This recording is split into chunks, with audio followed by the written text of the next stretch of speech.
अर्थातच या सगळ्या प्रकरणामधला जो महत्वाची कडी होती ती होता निलेश चव्हाण. आणि निलेश चव्हाणला पिंपरी चिंचवड पोलिसाच्या युनिट क्राईम चार्जच्या अधिकाऱ्यांनी पथकाने जे आहे ते त्याला ताब्यात घेतले.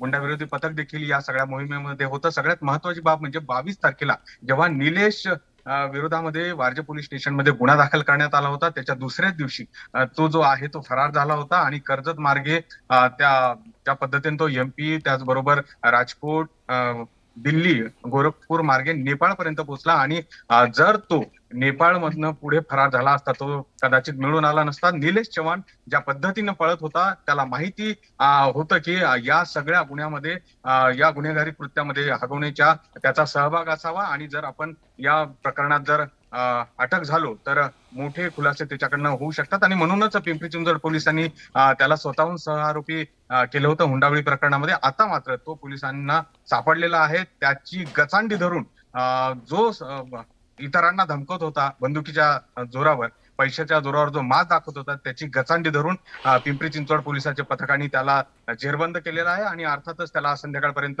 पिंपरी चिंचवडमध्ये आणलं जात आहे. आणि त्याच्याकडनं अनेक प्रश्नाची उकल होऊ शकते. आणि त्यामुळे ही अटक जी आहे ती अत्यंत महत्वाची. आता जर मी कसबटे कुटुंबियांच्या घरीच आहे, आपण बघतो की इथे जे आहे ते सगळे जे वैष्णवी आहेत त्यांच्या कुटुंबियाची भेट घेण्यासाठी वेगवेगळे